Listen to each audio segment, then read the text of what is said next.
Hello there! Hello, hello, hello, at hello pa. Yan. Adjust ko ng konti, Jobel. Tinan mo nga kung saan ako kakaliwa dyan para hindi tumatama yung letter A doon sa aking ulo. Di ba? Adjust mo ng konti. Hello there! Ay, yes. Magandang umaga po sa inyong lahat, mga kababayan. Ito na naman po mali ang ating Go Agri, Great Opportunities in Philippine Agriculture. Ayos ba? Ngayong Sabado, nako, tamang-tama sa agrikultura, meron po ngayong mga ginagamit na tungkol sa artificial intelligence, o mga bagay-bagay maging sa agrikultura, maging sa ibang profesyon, at lalo na ang broadcasting. Sa ilang saglit makakausap po ang isang eksperto dyan. Pagkatapos niyan, susunod naman ay yung talagang pasok na pasok sa ating sikmura.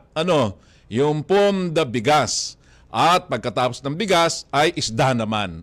Meron po tayong pag-uusapan tungkol sa Fish Corps project ng Bureau of Fisheries and Aquatic Resources. Okay ba? Kaya in the meantime, mga magsasakat, mangingisda at mga agripreneur at mga kababayan, matingkad po ang sikat ng araw ngayon dito po sa Quezon City, sa punong himpilan ng Radyo Pilipinas 738. Pero may mga mga kalat-kalat na ulap. Ang sabi po ng Pag-asa ayon sa pag-monitor ni Miss Bea Gaza. Mrs. Bea Gaza de Guzman, good morning. Ayos ba dyan? That's ever. At si Joe, ang ating kasamang si Julian Aliston, nandyan din. Engineer Julian, ayos ba? At si Jobel Lustre, ang makakasama. Alright, makakaranas po ng maulap na kalangitan na mayroong mahihinang pag-ulan sa Cagayan, Aurora at Quezon dulot ng amihan ayon sa Pag-asa. Bahagyang maulap hanggang sa maulap na langit na may posibilidad na mahihinang pag-ulan ang aasahan sa Metro Manila maging sa nalalabing bahagi ng Luzon. Sumikat ang araw kaninang alas 6:13 ng umaga at lulubog ito sa ganap na alas 6 ng hapon. Are you ready, boys and girls? Opo, ang aking makakausap sa pamamagitan ng Zoom ay isang eksperto sa kanyang talento bilang isang The Voice Master. Isa po siyang voice actor, isa po siyang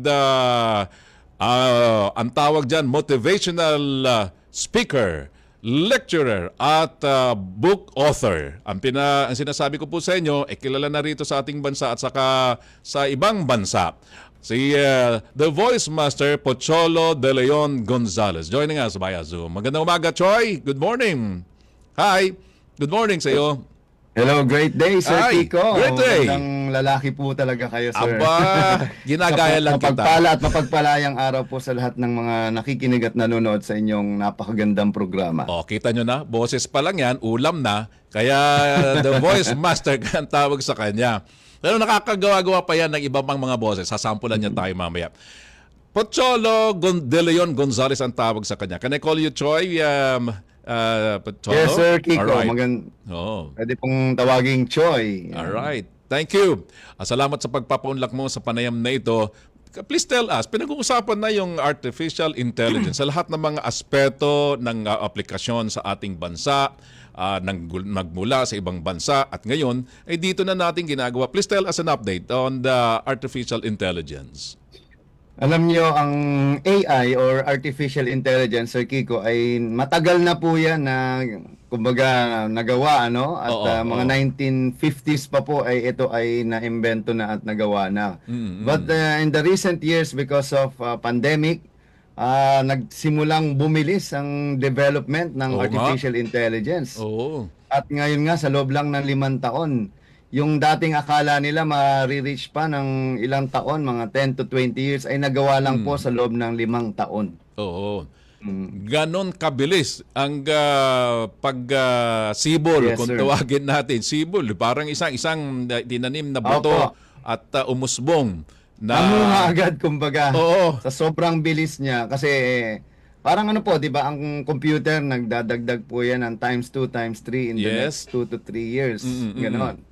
Ito every day, every minute, every second. Sobrang bilis talaga. Parang kabute. At yan ay parang mushroom. Maraming mga tao hindi nakakaintindi. Kasi hindi nga sila techie at the first place. Paano pa nila maintindihan yung artificial intelligence? Now, ito. ipaliwanag mo para sa level ng mga nakikinig sa kalukuyan, mga nasa bahay, ano ba yung artificial intelligence na yan? Oh, Yeah. Choi. Ang AI po or artificial intelligence ay isang teknolohiya na kung saan ito po ay siya ang kumbaga nade-develop siya kung depende sa kung anong ginagawa mo o repetitive jobs. So natututunan niyang turuan ang sarili niya depende sa kung anong input or data na ipinapasok mo sa kanya through machine learning at mga large language model kung paano siya kumbaga magre-react doon sa iyong ginagawa. Halimbawa, sir, kayo bilang broadcaster, pwede na kayong i-AI. Kasi Yun lang, kung ha? ano yung sinasabi mo, sa dami ng data mo, kunwari itong programa mo, Oo. ay pwede nang paulit-ulit lang yan. I-input mo lang yung content mo na para bang ikaw na yung gumagawa kahit na hindi ikaw. At pagka lumalabas na nakikita na mayroong image o video, ay sumasabay lang para ikaw na rin yung nagsasalita. Kaya nga, Yes, sir. minsan napagkakamalan akong ako ay isang AI. Sabi ko, hindi. Ako ay, AI nga ako. Ako ay isang ako. Anyway, yung paggamit dyan sa katulad mo as a voice actor, yon ngayon, ano ba, makina ba yan? O isang application na sinasabi natin, paano nag-evolve? Basically, machine pa rin siya. Machine? No? Kaya nga, Makina? kailangan pa rin ng machine. No? Okay. Yung back-end niya na tinatawag, yung mga data centers, dyan Mm. nilalagay o ini-input lahat ng mga data para i-process, para yung neural networks niya, nag-uusap po yan eh. Kung paano ka magsalita, paano ka gumalaw, even yung mga paggalaw mo, makokopya na yan. Halimbawa, ito sir, paulit-ulit. Oo, oo. O, lahat ng paulit-ulit, yun yung mga nagagawa niya. Abay, Bibigyan mo lang yan ng mga data at siya na mismo mag-aaral kung paano ko magsalita, maggumalaw. And so far, nagiging mas natural na at ito nga, dalawa lang ang sinasabi ko. Ang AI is a tool. It's not a replacement but an enhancement, no? Maraming natatakot. Nako, makapalitan na akong trabaho ko o mawalan ako ng Ayan, trabaho yan dyan. ang isusunod Dahil kong dyan. At totoo po itatanong yan, eh. mawalan kayo ng trabaho kung hindi mo siya i-adapt. Isa sa No? mga pangamba. Parang computer lang yan compared with typewriter. Oo nga. So sabi mo, ay sanay ako mag-typewriter, ayoko ng laptop na yan or computer na yan. So eventually, ikaw ang papalitan ng mga taong marunong gumamit ng laptop. At the end of the day, ano ba yung skill at knowledge at kumbaga competency mo para yung tool na yan, madagdagan ka bilang isang tao. May isi-share ko lang, Choy, no, sa ganyan, yung pangamba ng ibang mga kaibigan, mga nakakakilala natin, lalo sa industriya ng media, sa ibang industriya, ganun din. Nung naimbita akong magsalita sa forum ng mga grupo ng mga estudyante ng mass communication dyan sa University of the East, sa pamamagitan ni Dr. Singh Batad, ang presidente nila, at si Assistant Secretary Noel Reyes, nabanggit ko na dapat huwag pangambahan yung paggamit ng artificial intelligence sapagkat tao pa rin ang mag-i-input noong mga impormasyon na yon. Pangalawa, pa rin, tao pa rin ang magiging gatekeeper noon sa pag-fact check ng kung anumang impormasyon na papasok at lalabas. In other words, garbage in, garbage out ang tawag doon sa amin, sa lengguwahe namin. Gigo, no? giga. Yes. Tama, no? Gigo, giga. Teka, diyan sa artificial intelligence, ngayon, pinag-uusapan natin, paano ka-eksakto ang AI sa mga ginagawa na natin? Kasi nga, sabi natin, garbage in, garbage out. Gaano ka-eksakto talaga yan? In Tama science. po yan. Opo. Gigo po ang tawag ko dyan, no? Oo. Garbage in, garbage out. Gigo, Pero, oo. depende po sa tao kasi ako good in, good out eh. Oh, yeah. Maganda yan. Gigo rin po Oo. yan. Marami Mas lang mas gago. positive. Mga gagong gumagamit sa teknolohiya para sa advantage or Oo. para makaloko ng iba, especially now, coming election, ang daming mga deepfakes na tinatawag Oo. na ginagamit na pang panira. Alam niyo yung mga pampropaganda na kunwari sinabi ng isang particular na politiko o particular na tao na siya mismo yung gumagalaw, Oo. siya rin mismo yung boses niya. Pero malalaman naman natin kung totoo o hindi dahil sa mga sinasabi. At patuloy na mangyayari yan lalo-lalo na sa darating na eleksyon. Either Oo gamitin nga. ito sa kabutihan o sa kasamaan, depende po sa pagkatao at intensyon ng mga taong gumagamit nito. Meron ka bang alam na pangontra kung ito man ay ginagamit o gagamitin sa masamang pamamaraan, Choi? May ano po, may mga way para ma-detect natin kung artificial intelligence o AI generated ng isang bagay or even ang chat GPT may paraan yan para malaman niyang or sinulat siya sa AI. Pero meron din pangontra doon sa mga ganyang bagay. So both nagagamit na rin siya na kumbaga kahit AI siya, sasabihin hindi yan AI. Oo. So parang ano lang yan, depende sa mga tao, di ba? Kung may manloloko, gagawa yan ng paraan para hindi siya ma-detect o mahuli.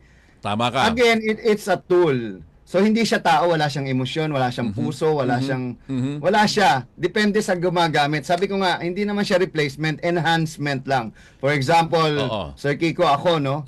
I'm the only Filipino na open kasi 99.9% ng mga voice talent, no? Dito sa buong mundo, ayaw talaga sa AI kasi natatakot sila na ma-replace sila, which is true naman. Halimbawa dito sa Pilipinas, no? Instead na kumuha ako ng Filipino na voice talent na nag-i-English, na yung accent naman halatang-halata mong hindi Amerikano, eh mag-AI na lang ako, no? Kasi bakit? Mas magaling na, mas mura pa, wala pang attitude problem at Choi, pero yung voice acting, dubbing, hindi yan pwedeng ma-replace kasi nandun na yung human emotion. Unlike yung mga voice-over, kasi isa lang ang tono niyan eh, yung parang, thank you for your interest in Creative Voices Productions, the premier choice for your professional digital audio and voice talent production. Creative Voices Production is specializes in custom audio for animation. So, iisa to, no? I like yung... Galing-galing Manda ka sa akin, naman. ako nga pala, Cyber Kurchan. Tumpay sa'yo. Ha, dyan. Buddy, ako nga pala si Chacha, Bubu Chacha. Ako naman ang tatay ni Sir Joy. Wow! Wala kami pera. So yun ang hindi Galing. na AI, di ba? Yung human emotion. Oo. Pero wala eh. Yun talaga, anong gagawin nila? Bakit? Tsaka, Sir Kiko, no? Ba't kayo magagalit? Itong mga talent na to, ba't nagagalit sa mga taong gumagamit ng AI? First of all, wala pong pakialam yung mga taong nakikinig kung tao yan o AI. Ang mahalaga, na-i-inform sila. Mahalaga, nalalaman nila yung mga detalye. Kasi they don't care who's the man or who's behind that mic, who's the voice behind that documentary or commercial. Ang mahalaga, na-i-inform. Mas napapadali po ang buhay ng mga tao ngayon dahil sa artificial intelligence. Wow. Maganda. Palakpak muna. Palakpak tayo dyan sapagkat kita nyo naman, isang tao lang yan. Nakapakaraming boses ang ginamit ni Choi. Okay ba? Mr. Pocholo de Leon Gonzalez, the voice master. International at that. Ito naman, bigyan mo nga ng tip ang mga kababayan natin na nunood ngayon at nakasubaybay. Kung nasabi na natin, kung ito'y maganda o kaya pansira, paano nalalaman na ang AI o yung kausap mo o yung naririnig mo ay isang artificial intelligence voice o kaya ay action? Actually, Sir Kiko, dahil sa sobrang bilis ng teknolohiya, kumari parang ano yan, magnanakaw o superhero. Di ba? Yun din mga taong marunong sa teknolohiya, makakahuli sa mga magnanakaw ng teknolohiya, o gumagamit sa teknolohiya. So, ang importante, kumbaga, upskill ninyo ang sarili nyo. Hindi pwedeng ito lang alam ko, yan lang ang kaya kong gawin. No. Ang tao po, habang nabubuhay, may pag-asa at kumbaga, may pagkakataon tayong mag-aral o learn new skills, no? Very important yan because tayo mga tao, when we stop learning, we start dying, no? Iyan ang problema eh. Hindi pwedeng, okay na ako, alam ko na yan. And one of the problem is the educational system na napakabulok, lalong-lalo na sa Pilipinas. Kasi ang mga itinuturo sa school ngayon, like tayo sa Mascom, yung nagtuturo pa ng mga old style ng pagbo-broadcast, lalo na ngayon, no?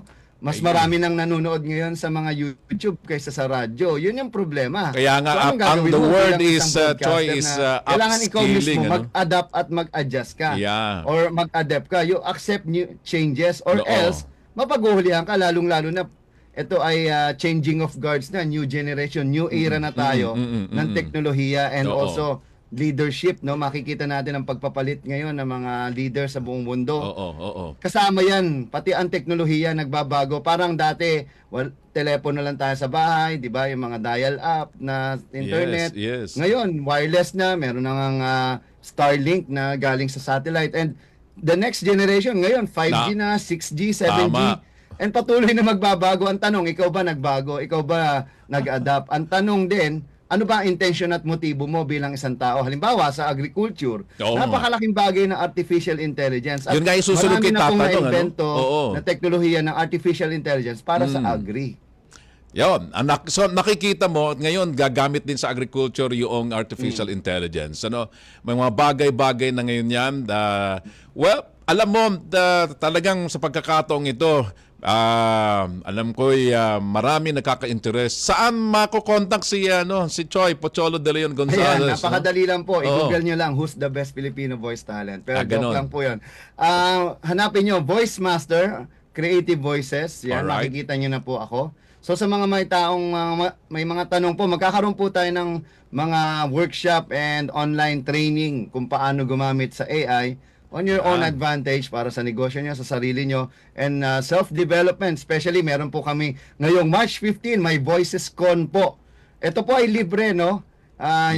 Ito ay international voice-over, international creative experience. So, take Summit of advantage of Voices, that, no? mga Napakaganda kabayan. po nito sa mga aspiring speaker, voice artist, broadcaster, dubber. Basta ginagamit mo boses mo. Join ka dito. Ito ay kumbaga integration ng human touch sa high-tech, high-touch, no? Sa technology. Kasi hindi pwedeng ikaw na lang ngayon. Parang yung gusto mo maging speaker pero wala kang microphone at wala kang crowd, di ba? Yun yung sinasabi Yun. natin. Hindi pwedeng boses lang yan. Ang mahalaga, yung paano mo gamitin yung boses mo. Kasi Sir Kiko, dito sa Creative Voices, sa Certified Voice Artist Program, we believe that our voice is a gift from God and it's how we use it that's our gift back to God. And we Tama. promote voice acting as an art form. And we teach people how to use their voice to create positive social change. Tama. Well, clap ulit. Thank you very much for joining us today. Thank you, sir. At yung mga gustong mag-aral, libre, scholar, gustos, join the Voice Master. Thank you very sir. much. And Kiko, God bless. All right. Mr. Pocholo de Leon Gonzalez, ang The Voice Master. All right. He's a book author, he's a voice actor, at inspirational, motivational speaker. Bueno, mga kababayan, yan ay pangdagdag sa ating palatuntunang Go Agri. Ayun ba, mga nandyan na,